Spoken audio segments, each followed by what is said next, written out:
Sophia Nida की previous video तो आप लोगों ने देख ली होंगी, मगर निदा का जो बेटा है सोफिया निदा का, तो वो बीमार जब था तो लोगों ने बवाल मचा दिया। जी हाँ, जब बच्चा बीमार था तो उस बच्चे की बीमारी पर भी लोगों को टिप्पणियां करनी थी।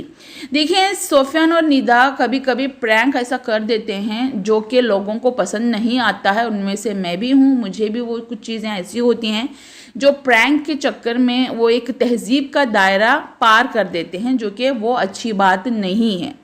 ठीक है, और वो फॉरवर्ड हैं तो लोग फॉरवर्ड नहीं हैं, क्योंकि 70% लोग जो है इंडिया में देहात से देखते हैं, खेड़े खरिए जो होते हैं वहाँ से देखते हैं, तो वो चीज़ उनको वो एक्सेप्ट नहीं कर पाएंगे, तो उनको वो सोचना पड़ेगा। तो चलिए बात यहाँ पे करते हैं बच्चे की तबीयत के बारे में। तो बहुत सारे लोगों ने बहुत सारी बातें कर दी हैं, तो मैं पहले यहाँ पे कुछ कमेंट लगा रही हूँ, थोड़ा उन पे ध्यान देते हैं, फिर यहाँ से बात करते हैं कि लोग कितने घटिया से घटिया पंथी पे उतर आए हैं। ये सब लोग हिपोक्रेटिस हैं, बड़े हिजाबी बनते हैं, अच्छा बोलो बस उनको रियलिटी चेक देंगे तो हेटर्स बन जाते हैं। जी हाँ, मैं भी ये एक्सेप्ट करती हूँ। निदा के सर्जरी के पहले प्रेगनेंसी टेस्ट करने के लिए बोला था, उस पर भी व्लॉग बनाया, वो भी प्रैंक वीडियो की। निदा फिर से प्रेग्नेंट है, ये सब कैसे प्रैंक होता है? ये एक फैमिली है, दोनों भाई बहन पागल हैं, हमेशा प्रैंक खेलते रहते हैं। तो ये भी मुझे पता है कि ये हर चीज़ में प्रैंक लेके आते हैं। मैंने पहले भी बोला है, जहाँ पे प्रैंक करना है वहाँ प्रैंक नहीं करते हैं, हर जगह वो प्रैंक करते हैं। तो ये चीज़ लोगों को खटकती है, ये थोड़ा सा उनको ध्यान देना पड़ेगा।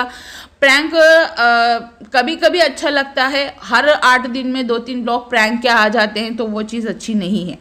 तो उन्हीं के लोग उन्हीं को हेट करने लग जाते हैं। बाद में अगर कुछ कमेंट करते हैं, जो व्यूवर्स भी हैं, सब्सक्राइबर भी हैं, अगर उनको वो चीज़ पसंद नहीं आई तो उन्होंने कमेंट कर लिया तो वे हेटर मानते हैं। थोड़ा सा इनको सोच के बात करनी होगी। तो चलिए बात करते हैं यहाँ पे बच्चे की तबीयत की। बच्चे को फूड पॉइजन हो गया है, एग राइस खिला दिया है, उसमें अजीनोमोटो होता है। ये सारी बातें निदा ने ही शेयर की है, बाकी के यूट्यूबरों ने जो वीडियो बना रहे हैं या कोई कमेंट कर रहा है वो उन्होंने नहीं, उन्होंने पहले ही अपने वीडियो में वो सारी चीज़ें बता दी हैं। जब बच्चे को एडमिट किया गया था, हॉस्पिटलाइज किया गया था, तो उन्होंने वो चीज़ें बताई है, क्योंकि उसकी लूज मोशन और वॉमिटिंग जो है वो कम नहीं हो रहे और फीवर भी कम नहीं हो रहा है। तो फीवर कम नहीं हो रहा तो उसको मतलब पूरे कपड़े निकाल के उसको ठंडे पानी से साफ किया जा रहा है, ताकि उसकी बॉडी ठंडी हो जाए और बुखार जो है वो दिमाग पे ना लगे। और निदा वहाँ पे रो भी रही थी, और निदा ने एक बात बोली कि क्या पता क्या हो गया है मेरे बच्चे के साथ, क्या पता किसकी नज़र लग गई है। कुछ लोगों ने नज़र को लेके बहुत ज़्यादा कमेंट कर लिए कि भाई तुम लोग दिखाते ही क्यों हो, तुम बच्चे को दिखाते ही क्यों हो, नज़र लग जाती है, वो है ये है। देखिए, नज़र लगती है, इस बात को मैं भी मानती हूँ, है ना। हमारे नबी ने फरमाया है कि लोग बीमारियों से मरते हैं, या जब उनकी मौत आ जाती है या दिन पूरे ख़त्म हो जाते हैं, तो कोई ना कोई बीमारी या हार्ट अटैक हो गया, कैंसर हो गया, कुछ भी हो गया, उससे मरते हैं। मगर लोग जो है ना, उसमें 50% जो है नज़र से भी मर जाते हैं। नज़र इतनी बुरी चीज़ है कि पत्थर को भी पिघला देती है। तो इसीलिए ना नज़र से बच के रहना चाहिए। बच्चों पे बहुत जल्दी नज़र लग जाती है, तो ये सारी चीज़ें होती हैं। नज़र बद जिसको बोलते हैं ना, जो बद नज़र छोड़ते हैं, तो वो चीज़ें हैं, उसको एक्सेप्ट करके चलो। ऐसा नहीं कि वो बच्चे की माँ को ही आप लोग सुनाने लग गए हो, एक माँ की तड़प है वो, ऐसे हाय किसी के माँ की ना लिया करो। देखिए, प्रैंक मुझे भी उनका पसंद नहीं आता है। जहाँ तक बात बच्चे की आ रही है तो मैं बच्चे के सपोर्ट में हूँ, है ना। उनके प्रैंक के सपोर्ट में मैं नहीं हूँ, उनके कुछ ऐसे व्लॉग है मैं उनके सपोर्ट में नहीं हूँ, मगर मैं उस बच्चे के सपोर्ट में हूँ। अब रही बात, बच्चे दादी के पास नहीं रहता है, नानी के पास ज़्यादातर रहता है। दादी के पास जो है उनकी फूफी की बेटी रहती है, आइजल, ठीक है, आइजल उनके पास ज़्यादा रहती है। तो दादी जो है नवासी को देखे या पोते को देखे, तो वो पोते जो बेटे है नानी के पास रहता है। नानी भी उतना ही हक रखती है जितना दादी रखती हैं, इसीलिए नानी के घर छोड़ के चले जाते हैं। आइजल अपने नानी के घर रहती है, तो दोनों जो है नानियाँ अपने नवासा नवासी को देखते रहते हैं, क्योंकि उनके मम्मी पापा बाहर इधर उधर व्लॉगिंग के लिए हो या कुछ भी हो जाते रहते हैं। तो ऐसा नहीं ना कि दोनों बच्चों को एक ही जगह छोड़ दो, तो ये भी अच्छा नहीं होता है कि एक ही जन के ऊपर बर्डन डाल दो। तो वो थोड़ा सा एडजस्टमेंट करके चलते हैं। तो मुझे जो है या कुछ और सब्सक्राइबर को उस बात से भी तकलीफ नहीं है। डॉक्टर ने यहाँ पे बोला है कि जो बच्चा है उसको लूज मोशन होने दो, क्योंकि जो इन्फेक्शन बॉडी के अंदर भरा पड़ा है वो लूज मोशन के थ्रू जो है चला जाएगा, अगर जो फूड वो पॉइजन हुआ है, ठीक है, इन्फेक्शन है पॉइजन जो है।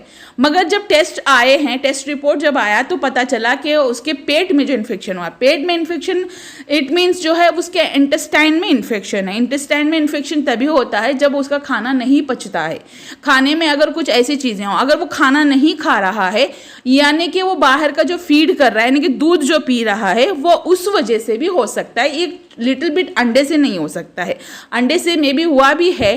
तो इतना बड़ा क्या हो गया है, हर किसी को होता है, बड़े बड़े लोगों को हो जाता है फूड इन्फेक्शन, तो बच्चे को होना ये कोई बड़ी बात नहीं है ना।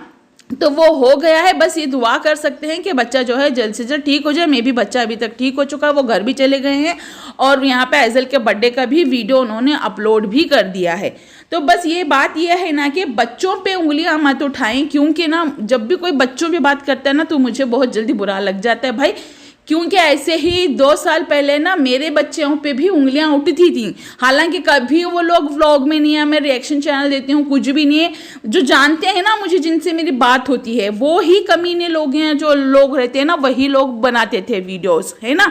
तो अल्लाह ताला ने ऐसा वक्त भी ला दिया है, मैंने सब्र किया, वो लोग खुदा के मुझसे माफ़ियाँ भी मांगे, मैंने सब्र किया। उसके बाद जो उनके बच्चों की धज्जियाँ उड़ी है ना सोशल मीडिया पे, कहते हैं ना कि ऊपर वाला जो है ना सही फैसला करता है, देर आएगा दुरुस्त आएगा, ये सही है। ऊपर वाले की लाठी में आवाज नहीं है। जब उनको लाठी पड़ी ना, जब उनके बच्चों की धज्जियां उड़ी, तब उनकी आंखों में भी वो आंसू आए हैं और अभी तक वो बार बार उस चीज़ को दोहराते रहते हैं। मे भी हमको भी सुनाई देते हैं वो सारी चीज़ें इधर उधर से, भले हम लोग उनको ब्लॉक मार के रखे हों। तो बात यह है कहने की कि दूसरों के बच्चों पे सबसे पहले बोलना छोड़ दो, वरना आपके बच्चों पे भी वो बात आएगी। कहते हैं ना कि अरे लापरवाह है, वो है, ये है। जो जिसके पेट में जाना है ना, वो जिस तरीके से भी जाना है वो चला जाता है। उस रिज्क पे उसका नाम लिखा है, उस दूध पे, उस अंडे पे उसका नाम लिखा था, वो उसने खा लिया है ना। अगर वो नहीं होता तो वो किसी भी तरीके से नहीं खा सकता था। उसने खा ली वो चीज़, यानी कि उस चीज़ पे उसका नाम था, उसके हक का था, वो उसके हक का किसी तरीके से भी वो चीज़ खा गया वो। फिर उसके बाद जो हुआ है उसका वो बीमारी लगी है, और बीमारी लगने के बाद वो अच्छा भी हो चुका है। तो बहुत ज़्यादा बार बार उस चीज़ को बोलना अच्छी बात भी नहीं है। मैं इस टॉपिक पे वीडियो ही नहीं बनाना चाहती थी, क्योंकि बात जब बार उसके बच्चों पे आ रही है, और उसके बाद में निदा ने जो वीडियो बनाई है वो सही वीडियो बनाई है। मेरा कहने का मतलब ये है, देखिए उनके लिए बोलो, निदा और सुफियान अगर कुछ गलत कर रहे हैं या कुछ गलत दिखा रहे हैं उस टॉपिक पे बात करो, या फिर उनके माँ बाप के साथ कुछ गलत कर रहे हैं, भेदभाव कर रहे हैं, उस टॉपिक पे बात करो। बच्चों के बारे में प्लीज़ बात मत करो। वो बच्चे जो है फरिश्ते के मानिंद होते हैं। माँ जैसी भी हो, माँ ही होती है बच्चों के लिए। अगर वो उसकी हाय लग गई ना, फिर तुम्हारी बुनियाद हिल जाएगी। तुम्हारे बच्चों के साथ भी एज इट इज़ ऐसा ही होगा।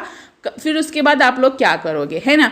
तो गाइज मेरी वीडियो ये पसंद आई है आप लोगों को तो मेरे कमेंट बॉक्स में आप लोग अपनी राय ज़रूर बताना, लाइक ज़रूर करना। चैनल पे नहीं हो तो चैनल को सब्सक्राइब करके साथ में लगे बेल आइकन को प्रेस करके ऑल पे प्रेस करना मत भूलना। मिलते हैं ऐसी ही नेक्स्ट वीडियो के साथ, तब तक के लिए अल्लाह हाफिज़।